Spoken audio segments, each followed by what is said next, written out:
Hello दोस्तों, welcome to inclusive study centre. इस video में आपके सामने यूपीएससी, ईबीएफओ, एपीएफसी का जो नोटिफिकेशन है वो कब तक आ रहा है इसके बारे में डिस्कस करेंगे। आपको इसका एग्जाम कब तक आपको देखने को मिलेगा इसके बारे में बात करेंगे, और प्रीवियस ईयर कट ऑफ कितनी गई थी उसके बारे में डिस्कस करेंगे। तो क्योंकि देखो, आप कितना भी पढ़ लो, अगर आपको ये अंदाज़ा नहीं होगा ना कि कट ऑफ कितनी जाती है तो कुछ भी मैटर नहीं करता है। पहले आपको ये पता होना ही चाहिए आपको कट ऑफ कितनी गई है। तो इन सब चीज़ों के बारे में डिस्कस करेंगे।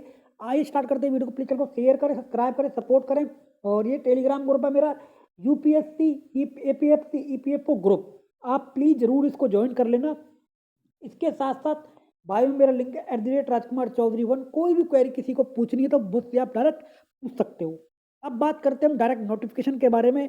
156 पोस्ट पर आपका यूपीएससी, ईपीएफओ, ई और एओ अकाउंट ऑफिसर और इन्फोर्समेंट ऑफिसर का जो नोटिफिकेशन आने वाला है 156 पोस्ट पर। इसके साथ साथ 74 पोस्ट, यानी 74 जो पोस्ट है आपकी एपीएफसी की, असिस्टेंट प्रोविडेंट फंड कमिश्नर, इसकी पोस्ट 74 हैं। उस पर नोटिफिकेशन आपको बहुत जल्द देखने को मिलेगा फरवरी में। तो आपका नोटिफिकेशन ऑन द कॉर्नर है, आपको पढ़ाई करनी स्टार्ट कर देनी पड़ेगी।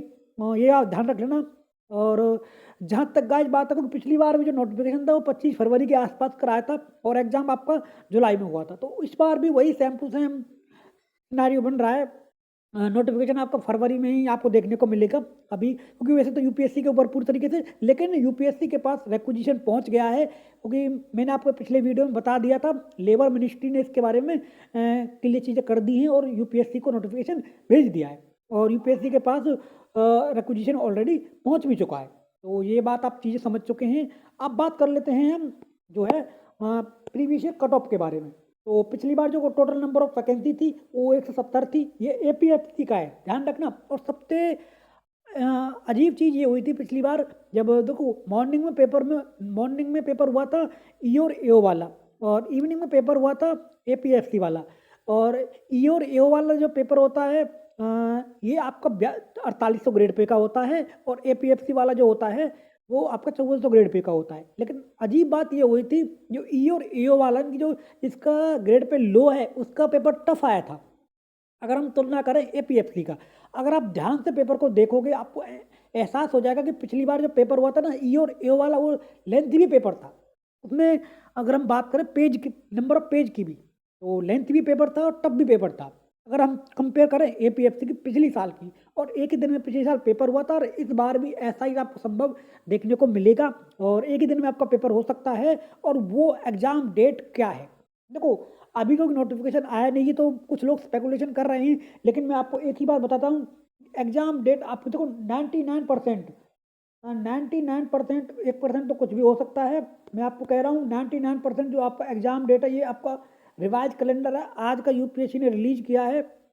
क्योंकि आज यूपीएससी बार बार रिवाइज कैलेंडर करता रहता है। तो ये आपका 5 तारीख 7 महीना 2025, आप ध्यान रख लेना। 5 जुलाई को आपका एग्जाम दोनों देखने को मिलेंगे।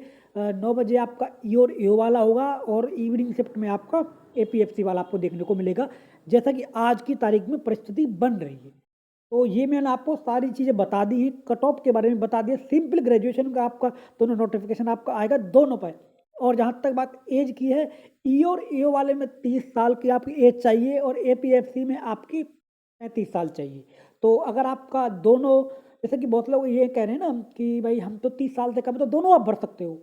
दोनों आप भरोगे तो एक आपको मॉर्निंग शिफ्ट में देना पड़ेगा, दूसरा आपको सेकंड शिफ्ट में देना पड़ेगा। अगर आप 30 क्रॉस कर चुके हो तो आपको ई और एओ वाला मॉर्निंग शिफ्ट वाला पेपर नहीं होगा आपका, सेकंड शिफ्ट वाला और एपीएफसी वाला आपको पेपर आपको देने को आपको मिलेगा। तो ये मैंने आपको सारी चीज़ें डिटेल में बता दी हैं। नोटिफिकेशन आपका ऑन द कॉर्नर है। आप प्लीज़ हमारे जो चैनल है इंक्लूसिव स्टडी सेंटर, इसको आप जरूर ज्वाइन करें। और जो टेलीग्राम ग्रुप है यूपीएससी, एपीएफसी, ईपीएफओ ग्रुप, इसको भी प्लीज़ आप जरूर ज्वाइन करें। डिस्कशन ग्रुप है, कोई भी आप यहाँ पर क्वेरी पूछ सकते हो, मुझसे आप बात कर सकते हो। तो ये सब बातें मैंने आपको ऑलरेडी बता दी हैं। कोई भी अगर आपकी बात हो तो मुझसे आप बात कर सकते हो। धन्यवाद गाइस, नमस्कार।